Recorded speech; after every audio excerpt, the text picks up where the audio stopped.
Quero convidar aqui o reverendo Alessandro. O reverendo Alessandro é capelão do nosso seminário e professor na área de História da Igreja. E o seu tema é sobre a teologia do escolasticismo. Até o nome é difícil de falar, né? Ainda bem que ele está aqui para deixar tudo claro a respeito desse assunto. Ou não. Vai ser um... Depois a gente vê se ficou claro ou não, né? Então, nós vamos passar a palavra ao reverendo Alessandro, para fazer uso desse tempo para compartilhar conosco a respeito deste assunto. Que o Senhor Deus abençoe e abençoe cada um dos que estão aqui também. Amém.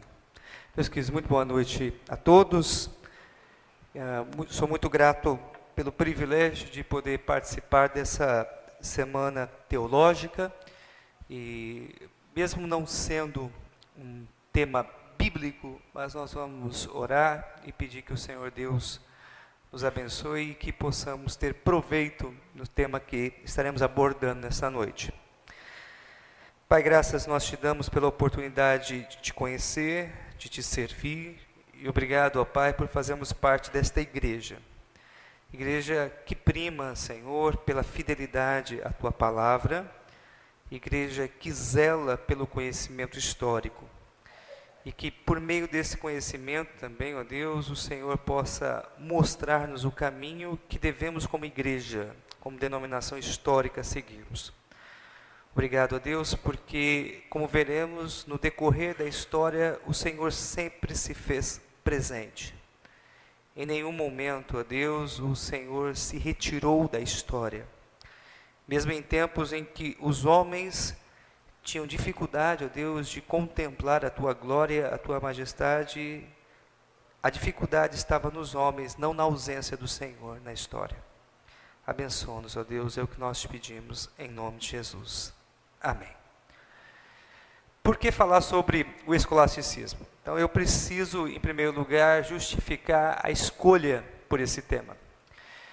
Esse tema, eu creio que se faz necessário justamente porque no período em que o escolasticismo tornou-se a corrente teológica e filosófica vigente, esse período ele é muito desprezado nos círculos acadêmicos. Ele pejorativamente é denominado de Era das Trevas. E pouco conteúdo ou pouca coisa temos escrita durante esse período. Mas mesmo sendo considerado um período de pouca produtividade, não é por isso que não teve produtividade.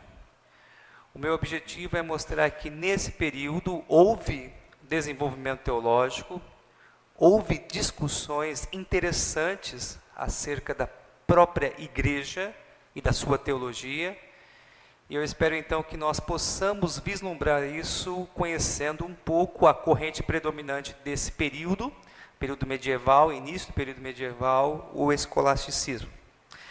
A minha palestra ela será dividida em 10 tópicos. No primeiro tópico, é esse que eu já iniciei, é a apresentação da metodologia que será abordada. Então, nessa primeira parte, eu estarei apresentando a vocês os pontos que nós trataremos nessa nossa palestra. Na segunda parte, nós falaremos sobre as definições dos termos.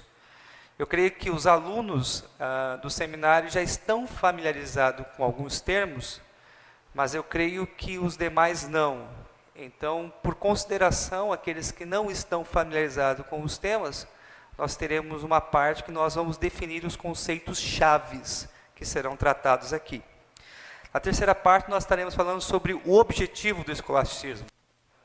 Por que ele surgiu? Na quarta parte, nós faremos uma breve consideração sobre a metodologia escolástica. Qual foi o método predominante nesse período? Na quinta parte, nós vamos falar sobre as causas do escolasticismo, como surgiu o escolasticismo, como ele então se tornou a corrente filosófica mais importante na história do seu tempo.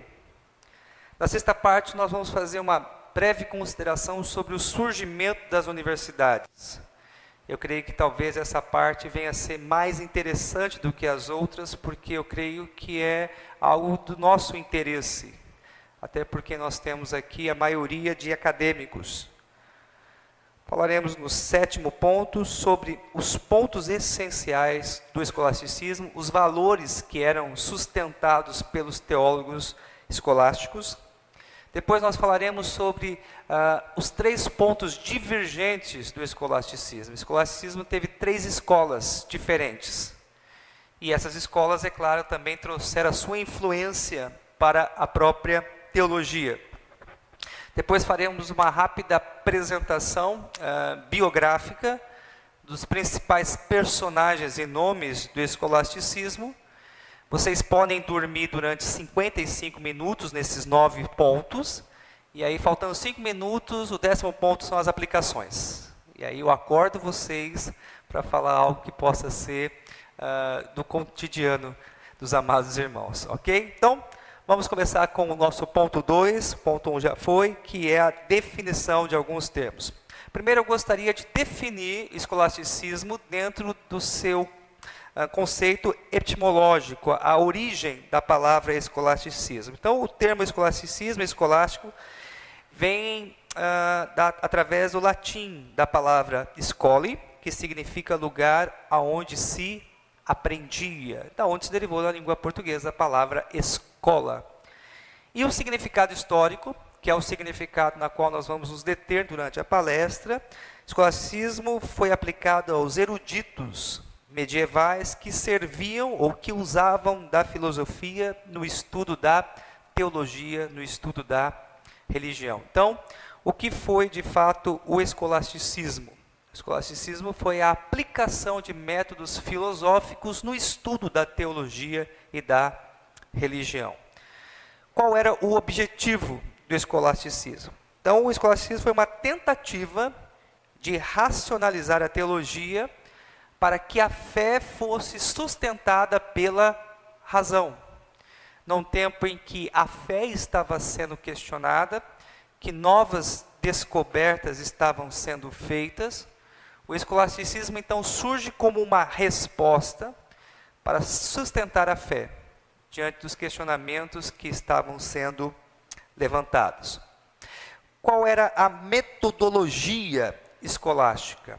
Então, o escolasticismo ele foi organizado sistematicamente, e para que houvesse essa organização sistemática, os teólogos escolásticos fizeram uso da lógica dedutiva de Aristóteles. Então, eu coloquei ali no slide um estudo de caso, um exemplo de caso, para que nós pudéssemos entender como funciona a lógica dedutiva de Aristóteles. Então, vamos lá. Primeiro, se levantava ou se apresentava uma premissa, uma tese. Então, eu coloquei aqui no nosso estudo de caso a seguinte premissa: todos os homens são mortais. Mas sempre a dedução aristotélica, ela vinha acompanhada não apenas de uma premissa, mas também de uma outra premissa. E no nosso estudo de caso aqui, eu coloquei a seguinte premissa: Sócrates é homem. A junção das duas premissas levava a uma dedução. E a dedução é essa: logo, Sócrates é mortal. Então, tomou-se essa metodologia filosófica, sustentada por Aristóteles na era antiga, e aplicou-se essa lógica à teologia. É claro que nem sempre os seus resultados ou as suas deduções eram verdadeiras, mas eram estes os métodos, estes os passos que os teólogos escolásticos então usavam. Quais foram as causas do escolasticismo? Então, o escolasticismo ele surgiu historicamente oriundo de 3 movimentos. O primeiro movimento foi justamente o renascimento, o reencontro da filosofia aristotélica. Então, até o ano 1000, pouco se conhecia acerca da filosofia aristotélica. As poucas traduções das obras de Aristóteles foram feitas por monges liderados por Boécio, isso no século V, e essas obras elas não tinham divulgação, elas não tinham conhecimento. Mas a partir do ano 1000, começaram a surgir algumas traduções das obras de Aristóteles.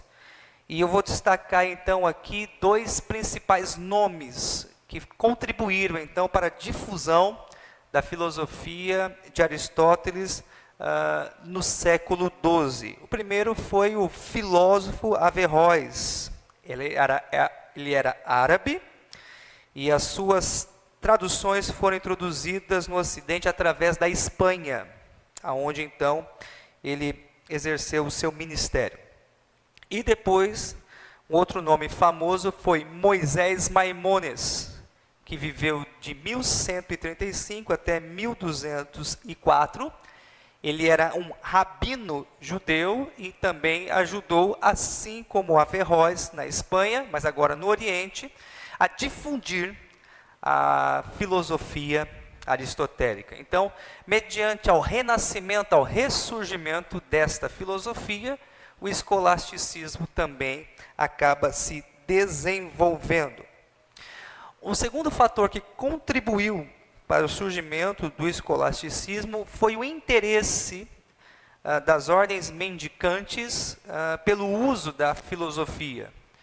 Então, nesse período, surgem algumas ordens mendicantes, principalmente a ordem beneditina, que surge no VI século, na Itália, através de Bento de Núrcia. Até então, as escolas monásticas se dedicavam ao misticismo, dando pouca ênfase à razão, ao conhecimento. Mas a partir do momento em que essas obras filosóficas de Aristóteles são introduzidas na Europa ocidental, os monges também passam a ter interesse por esse tipo de literatura e passam a ser despertados pelo uso, então, da filosofia. E aí, então, surgem alguns nomes.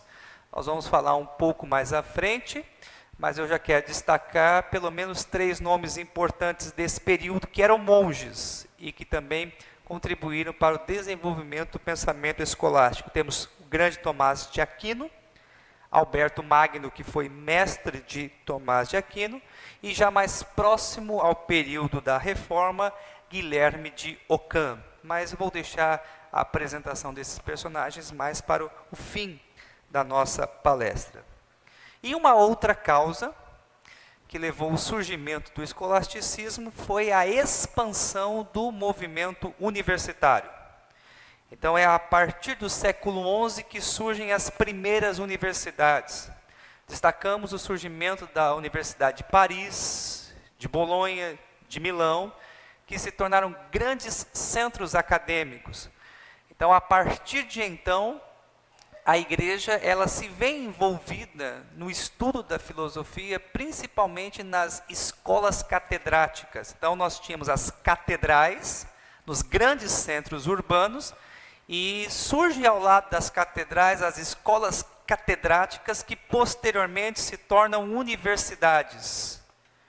E eu vou então rapidamente falar um pouquinho sobre o surgimento das universidades. Da mesma forma, como eu apresentei 3 causas que levaram o surgimento do movimento escolástico, quero também apresentar a vocês 3 causas que levaram o surgimento das universidades.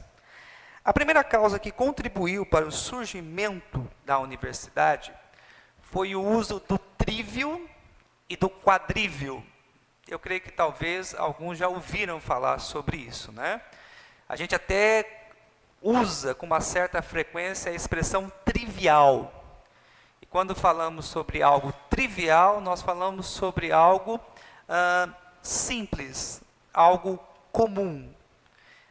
Então, o trívio e o quadrívio surgiram então nesse período. Mas vamos entender um pouco o que é o trívio e o quadrívio. O trívio e o quadrívio surgiu na Grécia Antiga. e ele foi reintroduzido no período medieval por um monge chamado Marciano de Capela. E ele adaptou o trívio e o quadrívio, que eram usados na Grécia Antiga, ao estudo da teologia. Mas eu estou falando tanto de trívio e quadrívio, então o que é o trívio e o quadrívio? O trívio era constituído de 3 matérias. E quais eram essas 3 matérias? A primeira era a gramática, a retórica e a lógica. Na Grécia Antiga, todo cidadão grego estudava basicamente essas 3 matérias. Era o ensino trivial: gramática, lógica e retórica. Só que na Grécia Antiga, esse ensino ou essas matérias, elas tinham uma conotação, uma aplicação secular. Marciano de Capela pega essas 3 matérias que eram usadas na Grécia Antiga e a aplica agora no período medieval à igreja. É importante nós destacarmos que na era medieval, Deus e igreja eram os principais assuntos. Não se discutiam outras coisas. Tudo girava em torno de Deus e da sua igreja. Portanto, entendiam-se que todo conhecimento, toda matéria, toda filosofia deveria ser voltada para a igreja. O quadrívio. O que era o quadrívio? Alguém que na Grécia Antiga queria estudar um pouco mais, ter um pouco mais de conhecimento, não estudava aquilo que era trivial, estudava o quadrívio. E o quadrívio era geometria, aritmética, astronomia e música. E essas 4 matérias também foram trazidas para o âmbito da igreja. A grande pergunta que nós podemos fazer: qual era o uso do quadrívio, da geometria, da aritmética, da astronomia para a igreja? Algumas datas, o calendário, era estudado pelos teólogos. E eles faziam uso então da matemática, da geometria, da astronomia, para estabelecerem datas comemorativas da igreja. A música, é claro que já fica mais fácil nós enxergarmos a aplicação dela no contexto da igreja. Então, tanto o trívio quanto o quadrívio passaram a ser então usados na igreja, e isso então acabou contribuindo para o surgimento da universidade, ou das universidades. De que forma? As universidades tinham a incumbência e a responsabilidade agora de ensinar aos sacerdotes, ao clero, aos novos pastores que surgiam, o trívio ou o quadrívio. O segundo fator que contribuiu para o surgimento das universidades, eu falei há pouco, foi o surgimento das escolas catedráticas. Com a queda do Império Romano, a igreja ela passa a ter um papel extremamente importante. O Império Romano ele teve a sua queda por volta de 467, e a partir de então, a igreja ela faz o papel de Estado. E dentre os vários papéis que a igreja passa a fazer com a queda do Império Romano, está a educação. A igreja ela passa a ser responsável pela educação. E nós encontramos então 2 fontes de ensino na era medieval. Temos os monastérios, no primeiro período, e no segundo período nós temos então as escolas que surgem ao lado das catedrais, as escolas catedráticas. E essas escolas catedráticas, elas eram sustentadas, mantidas pela igreja, mas também por príncipes e reis. No ano 800, com o surgimento do Império Carolíngio de Carlos Magno, ele traz para o seu império vários mestres. Os professores renomados, aqueles a quem ele conhecia, que tinham boa capacidade de ensino e de erudição. Carlos Magno contratava esses professores e introduzia esses professores nas igrejas, nas catedrais do seu império. Por exemplo, Milão se torna um grande centro de academicismo, graças a Carlos Magno, que mantinha e que trazia, então, de longe, os mestres mais famosos. E as escolas catedráticas, elas ficam vinculadas à imagem dos seus mestres. Ah, eu vou estudar com o mestre tal. Ah, eu vou estudar com o mestre X. E as pessoas, então, se movimentavam, mudavam dos seus lugares e iam estudar em determinadas escolas catedráticas, movidas pela figura dos mestres que ali se faziam presentes. E eu estou falando de mestres, e aí um outro fator que contribui também para o surgimento das universidades são os mestres. E, por exemplo, o primeiro grande mestre do período do escolasticismo, que nós podemos destacar, Anselmo de Cantuária. A Cantuária é na Inglaterra, para que nós possamos nos localizar geograficamente. Então, algumas pessoas saíam da Europa e iam até a Cantuária, até na Inglaterra, saíam do eixo central da Europa, estudar com o grande Anselmo. E a Cantuária, por exemplo, se torna também um grande centro acadêmico e de erudição. Tendo em vista essa questão do surgimento das universidades, vamos então tratar acerca dos chamados pontos essenciais do escolasticismo. O que o escolasticismo acreditava, o que os teólogos escolásticos acreditavam melhor e o que eles sustentavam. Eu destaco apenas 3 pontos aqui. Primeiro, os teólogos escolásticos, eles sustentavam a revelação, a Bíblia, como verdade absoluta. Não havia o relativismo, como hoje nós vemos e enxergamos e somos confrontados na nossa fé. A Bíblia era a verdade absoluta e ponto final, não se discutia isso. Segundo ponto sustentado pelos teólogos escolásticos.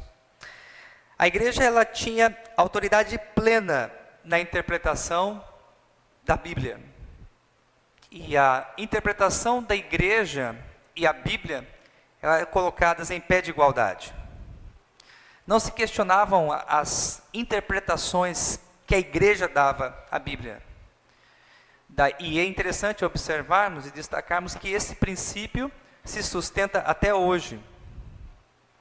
A Igreja Católica Romana, ela jamais vai questionar a autoridade que é defendida pelos seus concílios. A Igreja Católica Romana, ela se julga como sendo a única igreja que tem condições plenas de interpretar a Bíblia correta. A sua interpretação bíblica ela é infalível. Esse é o pensamento da Igreja Romana.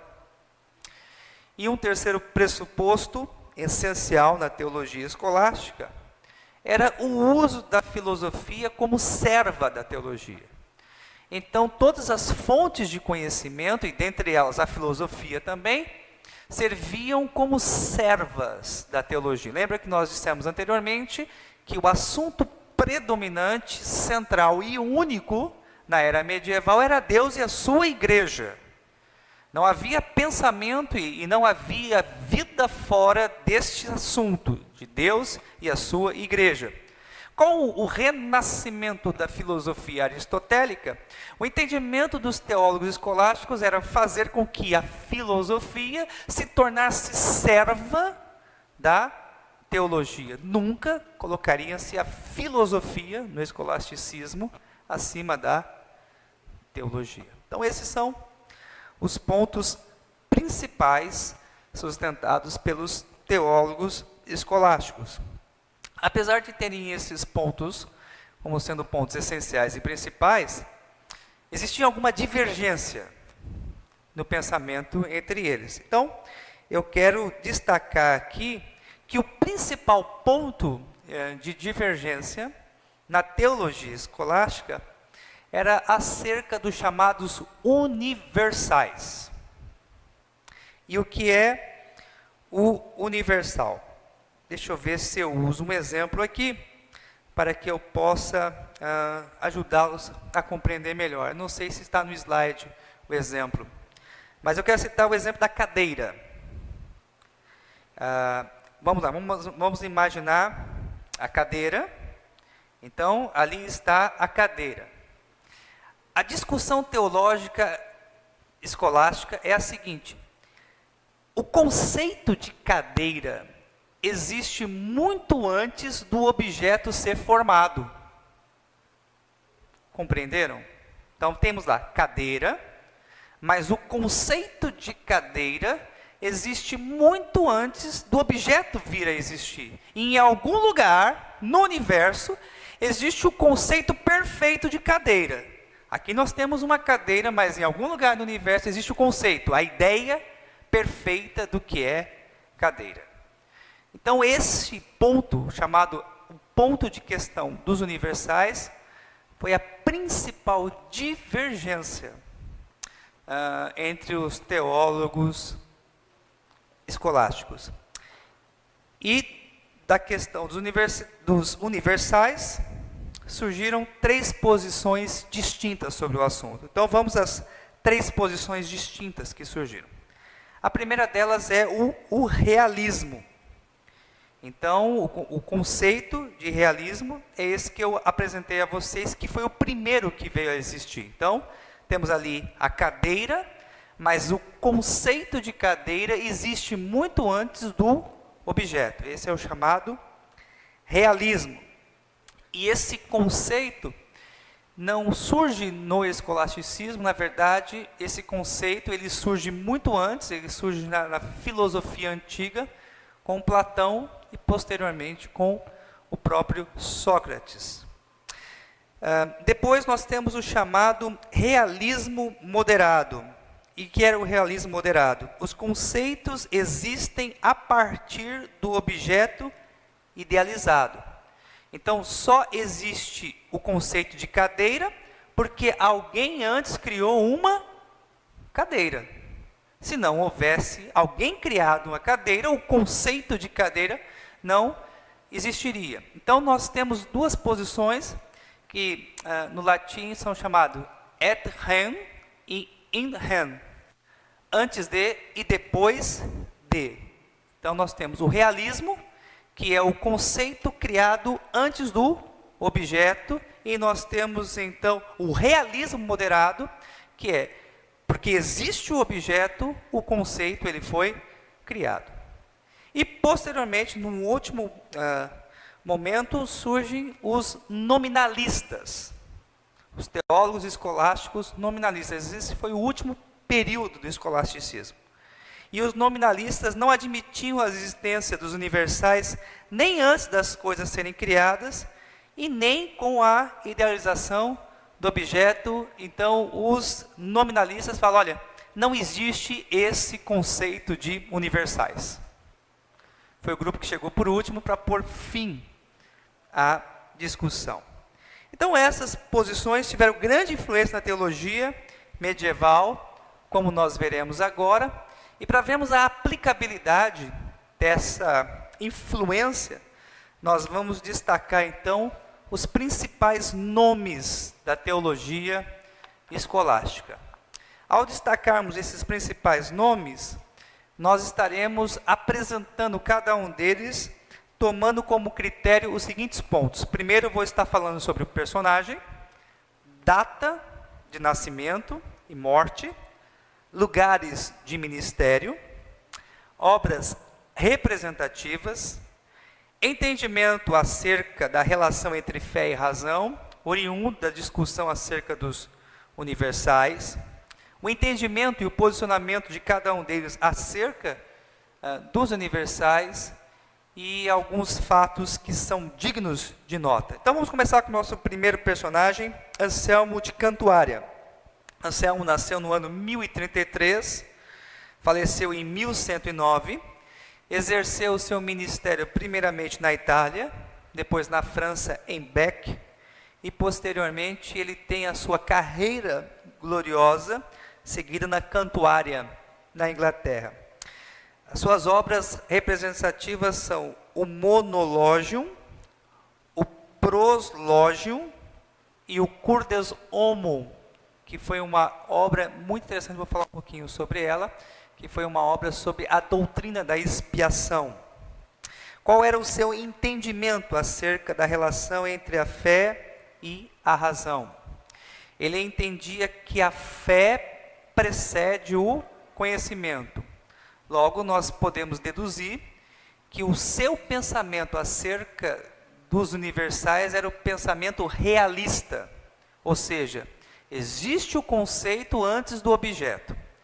Então ele entendia que existia a fé antes do conhecimento. Era isso que ele defendia. Fatos dignos de nota. Ele nasceu na Itália. Ele começou a sua carreira monástica na França, em Bec. Em 1093 ele se torna arcebispo da Cantuária. Ele foi um grande opositor da ordenação feita por leigos. No período em que Anselmo de Cantuária ele exerceu o seu ministério, havia uma discussão sobre a questão da investidura de leigos. O que era isso? Alguns príncipes, alguns reis, alguns senhores feudais posteriormente, tomaram para si o direito de ordenarem pastores e bispos. Não era só a igreja que ordenava sacerdotes, mas eram também os senhores de terras, príncipes e reis. Isso é a chamada questão da investidura leiga. E Anselmo de Cantuária foi um grande opositor. Falar um pouquinho sobre as suas duas obras, o Monologium e o Proslogium. Essas duas obras de Anselmo de Cantuária tinham como principal objetivo fazer uma defesa acerca da existência de Deus, comprovando que Deus existe a partir do seu ser, do ser de Deus. Ou seja, pelo fato de existir um ser supremo, nós temos a conclusão, ou chegamos à dedução de que Deus existe, porque esse ser supremo só pode ser Deus. E aí então, eu aqui fiz uma definição muito superficial, mas em suma, basicamente é isso que ele defende. Ele sustenta a defesa de Deus, da existência de Deus, através do ser de Deus, usando um argumento chamado ontológico. Mas a principal contribuição de Anselmo de Cantuária, na minha concepção, é que ele defendeu ou popularizou a expiação vicária de Cristo. Em que sentido? Até Anselmo de Cantuária, cria-se que a expiação de Cristo foi para pagar resgate das almas a Satanás. Então se cria que Cristo morreu para pagar resgate a Satanás. E aí Anselmo, então, ele rompe com esse pressuposto teológico vigente e sustenta que a expiação de Cristo, nessa obra chamada Curdes Homo, foi justamente para aplacar a ira de Deus contra o pecado. O segundo personagem que eu quero destacar é Pedro Abelardo. Pedro Abelardo, ele nasceu em 1079, morreu em 1142 e exerceu seu ministério principalmente na França. 3 obras são interessantes, escritas por esse teólogo: Sic et Mum, Teologia Cristã e História das Calamidades. Qual era o entendimento desse personagem em relação à fé e à razão? Ele afirma o seguinte: nada pode ser crido sem antes ter sido entendido. E aí nós já observamos que ele tem um pensamento divergente de Anselmo de Cantuária, porque Anselmo sustentava que a fé precede o conhecimento. E já Pedro Abelardo, ele afirmava, olha, ninguém pode crer em algo que antes não tenha sido entendido, ou seja, o conhecimento vem antes da fé. Então ele era um escolástico realista moderado. Algumas considerações sobre a sua biografia. Nos primeiros anos teve disputa com a maioria dos seus professores, porque a maioria dos seus professores sustentava o argumento realista, não realista moderado. Ele tornou-se líder da escola catedrática de Paris, que foi uma das escolas mais influentes do início do século XII. Teve filhos com uma personagem chamada Heloísa, sem seres casados. E aqui tem um fato interessante da sua biografia. Ele foi depois preso, amando do tio de Heloísa, e foi castrado. Por causa disso, ele retirou-se para um mosteiro e terminou a sua vida condenado como herege por um homem chamado Bernardo de Claraval, que, como nós veremos também, foi um importante líder monástico. Então vamos para o nosso terceiro personagem, já mencionei o nome dele, Bernardo de Claraval, contemporâneo de Pedro Abelardo.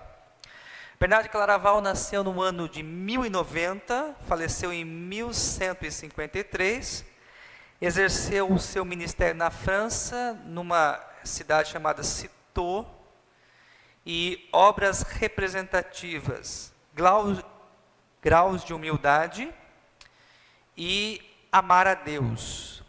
E ele tinha o seguinte entendimento acerca da relação entre fé e razão: Deus é conhecido à medida em que é amado. E Bernardo de Claraval não era nem um realista e nem um realista moderado. Ele era um místico. E aí ele não entra na razão dos universais. Por isso é que ele defendia que o conhecimento de Deus só poderia ser alcançado pelo amor. Quanto mais nós amamos a Deus, os nossos sentimentos, essa é uma característica dos teólogos místicos, mais próximos nós nos tornamos de Deus. Bernardo de Claraval pertenceu a uma família de nobres, entrou para o mosteiro de Citeaux, na França, e fundou um mosteiro em Claraval, por isso o seu nome Bernardo de Claraval. Claraval também numa região da França. E Bernardo de Claraval foi personagem importante para uma grande reforma monástica. Ele defendia 3 pressupostos que para ele era fundamental para que houvesse uma reforma moral nos monastérios. É importante nós também aqui trazemos a seguinte informação aos amados irmãos. No início do século XI, século XII, a corrupção, a imoralidade, ela já tinha atingido os monastérios. Haviam vários sacerdotes, como vimos no caso de Pedro Abelardo, que eram casados, que tinham filhos, que tinham amantes. A própria corrupção, a própria ganância já tinha adentrado os portões dos monastérios. As igrejas catedráticas foram as primeiras a serem corrompidas. Durante bom tempo, uma certa pureza e piedade foi conservada nos monastérios. Mas houve um período na história que também essa imoralidade atinge os monastérios. E talvez essa seja uma das razões desse período ser denominado historicamente como a Era das Trevas. Mas então, esse personagem, ele surge na história promovendo uma grande reforma monástica, sustentando 3 pressupostos. Todo monge deveria fazer, em primeiro lugar, um voto de pobreza. Todo monge deveria fazer um voto de celibato. Todo monge deveria fazer um voto de submissão às autoridades eclesiásticas. E ele acreditava, então, com que esses 3 votos, ele poderia, então, contribuir para uma grande reforma moral nos monastérios. Nesse período também, Bernard de Claraval, ele incentivou a Segunda Cruzada. No período em que nós estamos falando, acontecem dois eventos interessantes. O escolasticismo, que nós estamos estudando agora, mas também é o período das chamadas cruzadas. Para situar aqui os irmãos acerca do que foram as cruzadas. Os árabes muçulmanos invadiram Jerusalém. Isso no início do século XI. A igreja em Constantinopla pede ajuda para o Ocidente, para Roma. O Papa Urbano II convoca todos os cristãos da Europa para que eles então, em espírito de guerra, marchassem contra os árabes que tinham dominado, conquistado, sitiado Jerusalém. Essa foi a primeira cruzada. Os cruzados foram até Jerusalém e outras cidades que haviam sido dominadas pelos árabes e reconquistaram essas cidades, então, para a igreja. Posteriormente, os cristãos ali acabam sendo derrotados novamente. Surge um grupo muito mais violento e muito mais hostil do que os árabes muçulmanos, que são os turcos seljúcidas, que acabam exterminando muitos cristãos que ali estavam.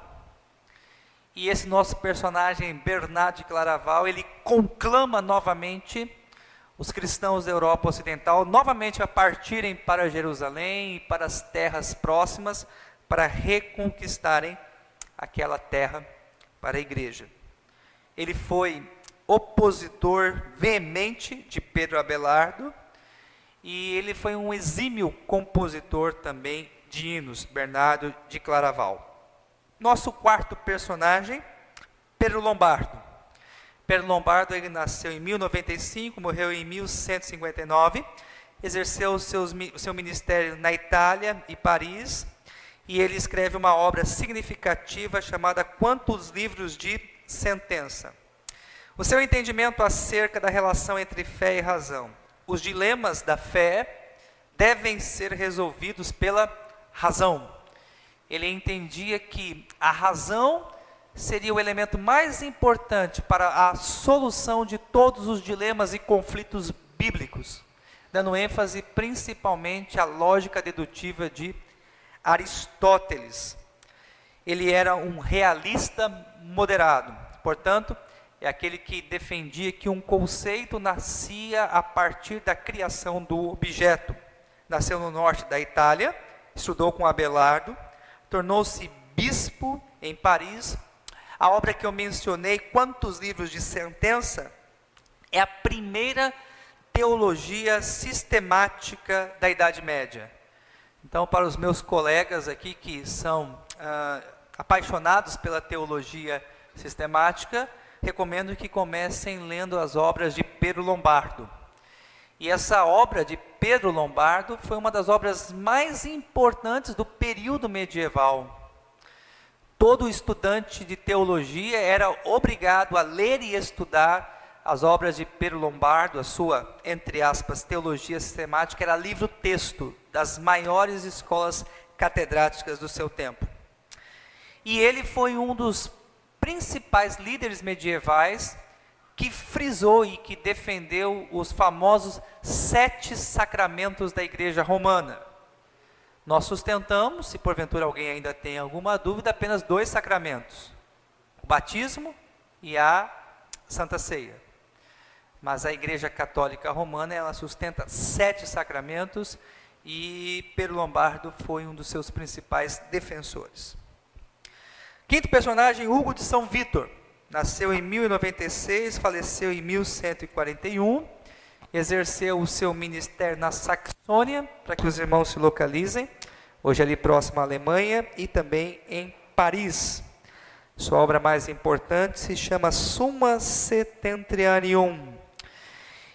E ele tinha o seguinte entendimento acerca da relação entre fé e razão. A fé é uma certeza além da opinião e aquém da ciência.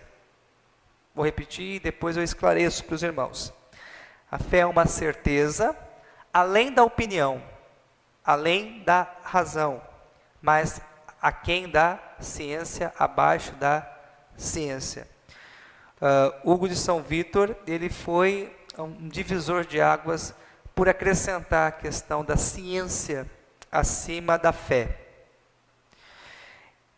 Fatos dignos de nota desse personagem: nasceu na Saxônia, entrou para a escola de São Vítor em Paris e por isso tornou-se então mestre dessa escola e referência dessa escola.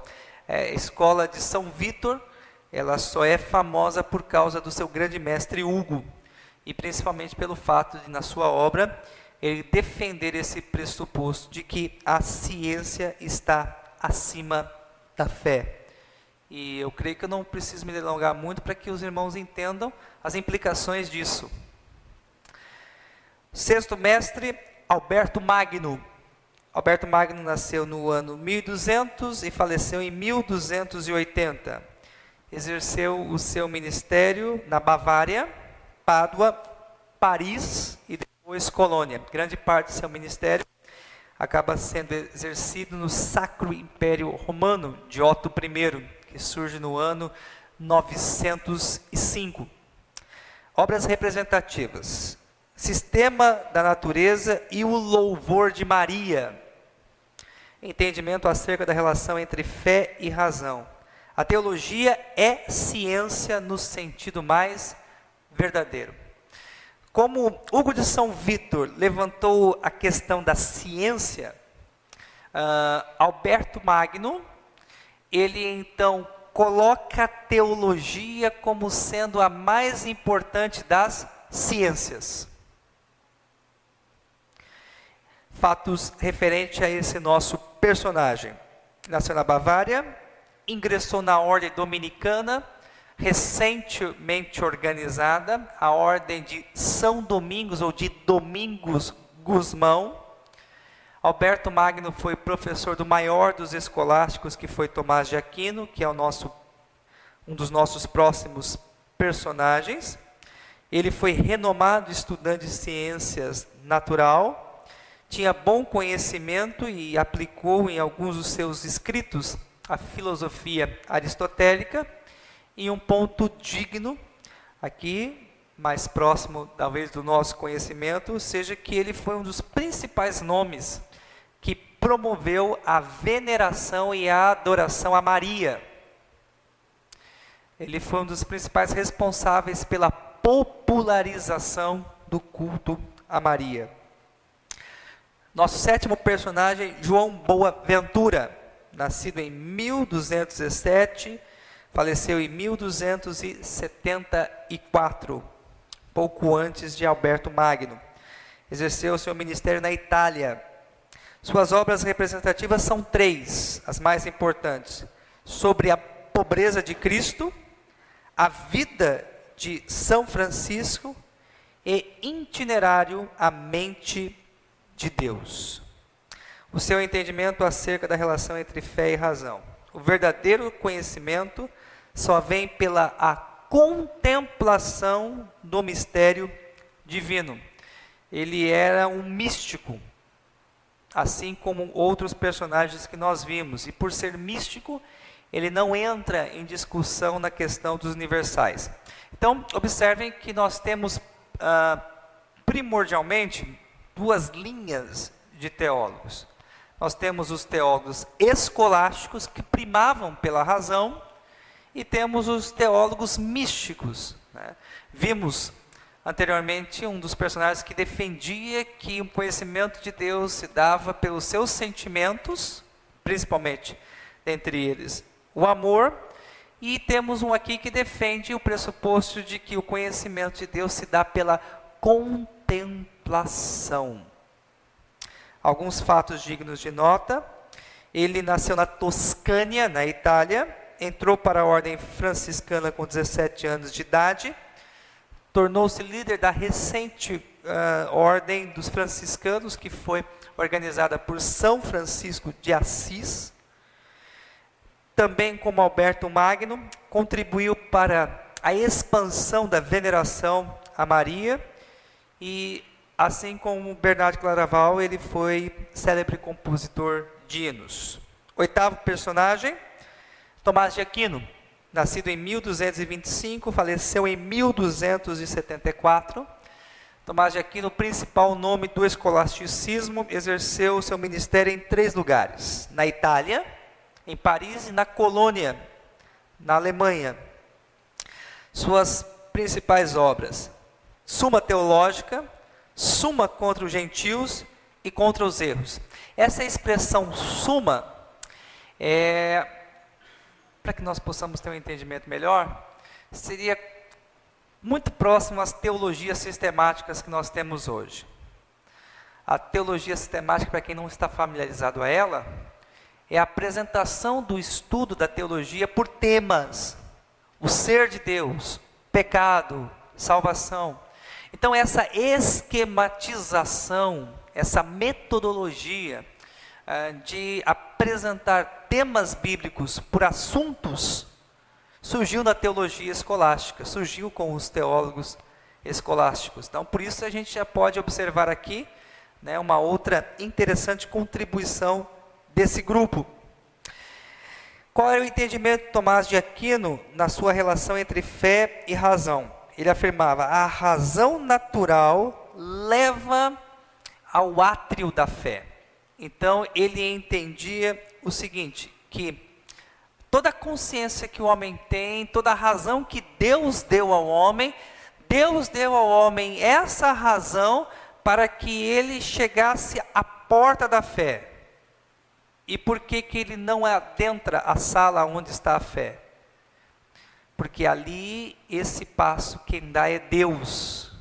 É Deus que conduz o homem, então, à fé. Então ele entende que a razão ela é extremamente importante, porque sem a razão o homem não chegaria ao átrio da fé. Mas quem coloca o homem para dentro da casa a ter um encontro com a fé é Deus. Esse é o pressuposto defendido por Tomás de Aquino. Ele foi um escolástico realista moderado. Nasceu numa família nobre em Aquino, por isso o seu nome Tomás de Aquino. Aquino era uma cidade da Itália. Ele entrou para o mosteiro de Monte Cassino. Monte Cassino é um dos mosteiros mais antigos. Era um mosteiro de ordem beneditina. Só para relembrar os amados irmãos, os mosteiros beneditinos tinham 3 ordens. Três valores importantes. O primeiro deles era o celibato, a pobreza e a submissão papal. Ele entrou para esse mosteiro com 5 anos. Entrou para a ordem dominicana com 19 anos, foi aluno do grande Alberto Magno e foi professor em Paris. Lembrando que Paris era o principal centro acadêmico desse período. E grande parte dessas suas sumas, que nós colocamos aqui, ela foi escrita usando como método a lógica dedutiva de Aristóteles. Então, foi Tomás de Aquino o personagem do escolasticismo que mais popularizou a lógica dedutiva de Aristóteles, que nós vimos há pouco. Já os últimos personagens, os 2 últimos personagens, João Duns Scoto, nascido em 1266, faleceu em 1308. Exerceu seu ministério na Bretanha, na Inglaterra, Paris e Colônia. Escreveu 2 obras, Opus Oxoniensis e Questões Quod Deliberateris. Qual era o seu entendimento acerca da fé e da razão? O conhecimento de Deus não pode advir da razão, mas deve ser aceito com base na autoridade da igreja. Uma coisa pode ser ao mesmo tempo verdadeira na filosofia e falsa na teologia. Ou seja, ele já lidou com o problema das verdades, que é um problema hoje tão comum. Então, a sua tese de sustentação era a seguinte: entre a filosofia e aquilo que a igreja apresenta como verdade, sempre a igreja ela será detentora da verdade. A filosofia, ela pode ter uma falsa verdade. Esse era o pressuposto João Duns Scoto nasceu nas Ilhas Britânicas, por isso iniciou seu ministério na Bretanha. Entrou para a ordem franciscana, como demais personagens que vimos. Estudou e ensinou em Oxford e cumpriu o doutorado em Oxford e foi um dos principais nomes da Universidade de Oxford. Foi ele que popularizou essa grande faculdade.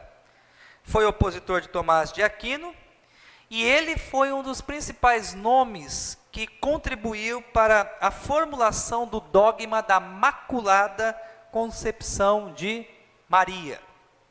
Os romanos sustentam que Maria, ela nasceu sem o pecado original, que a sua concepção foi imaculada, sem mancha. Os romanos sustentam que Maria só poderia ser a mãe de Deus pelo fato de ela ter nascido sem o pecado original. E depois os protestantes, eu coloquei uma nota aqui interessante, eles tomaram da expressão duns, né, que no inglês é dunce, para se referir aos tolos, aos que pensavam de forma equivocada. E o último personagem, o 10º personagem do escolasticismo, Guilherme de Ockham. Nasceu em 1280, morreu em 1349, exerceu seu ministério em 3 lugares: Inglaterra, Paris e Munique. Suas obras mais importantes são a Suma da Lógica, Diálogos entre o Mestre e o Discípulo, Entendimento acerca da fé e da razão. Ele dizia o seguinte: as doutrinas próprias da teologia revelada não se sujeitam à prova da razão. Ou seja, nem sempre a razão pode explicar todos os dogmas teológicos. E aí a gente já vê em Guilherme Ockham o ponto oposto do primeiro personagem que nós vimos, que é Anselmo de Cantuária. Por quê?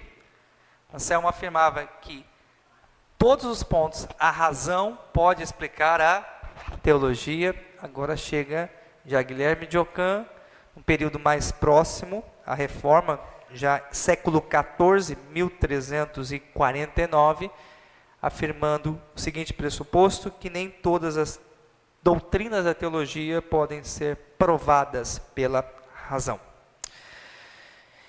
Ele aqui é o mais importante nome do nominalismo.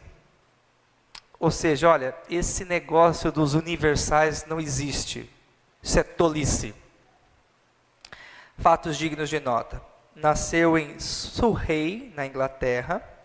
Foi monge franciscano. Foi aluno de João Duns Scoto. Lecionou em Paris. Acabou sendo excomungado pela igreja. Olha que interessante. Dentre eles, um pensamento mais próximo ao nosso. Mas pelo fato de ele ter rejeitado a teologia predominante, que era a teologia aquina, de Tomás de Aquino, ele acabou sendo excomungado. Mas não só esse ponto. Ele também se opôs ao dogma da infabilidade papal.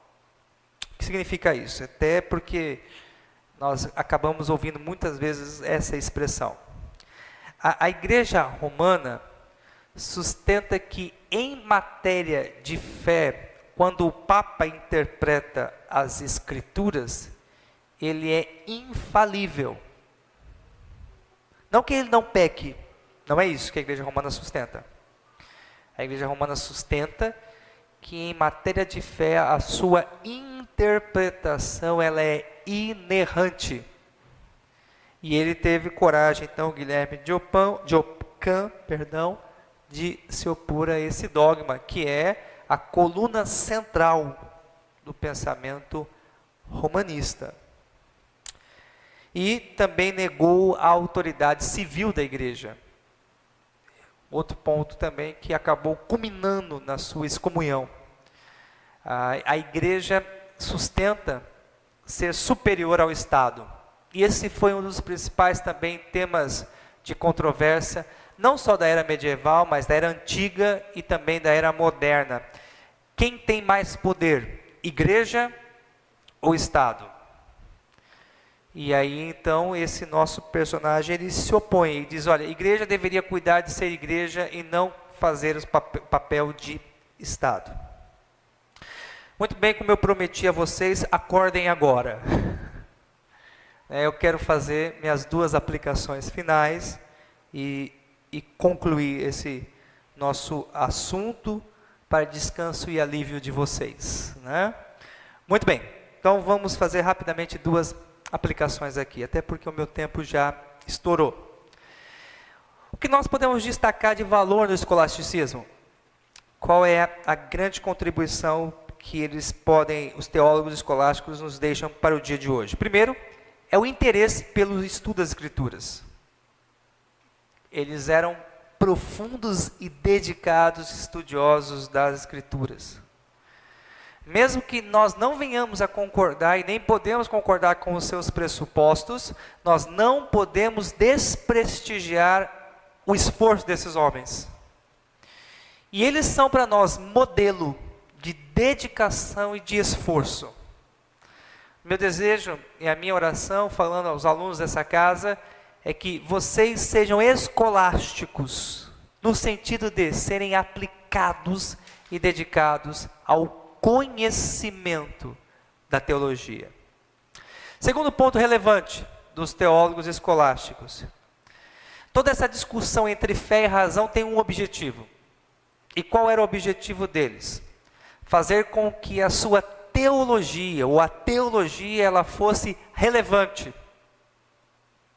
Eles entendiam que a igreja ela não poderia e nem deveria tampouco viver isolada do mundo. Mas que a igreja deveria dar respostas ao mundo. Oferecer um caminho, oferecer soluções. E eu creio também, meus amados irmãos, penso assim, que é nosso dever oferecermos respostas, darmos respostas. Eu creio que eles foram, de uma certa forma, grandes apologistas. Pois o intuito desses homens era defender a fé, num tempo em que esta fé estava sendo atacada. Eu desejo que vocês sejam também escolásticos, nesse sentido. De defenderem a fé em tempos de crise, em tempos de dificuldade e em tempos de questionamento. Para que vocês possam ser bons defensores da fé, há necessidade de que vocês sejam aplicados no conhecimento e no estudo da teologia. Que Deus abençoe.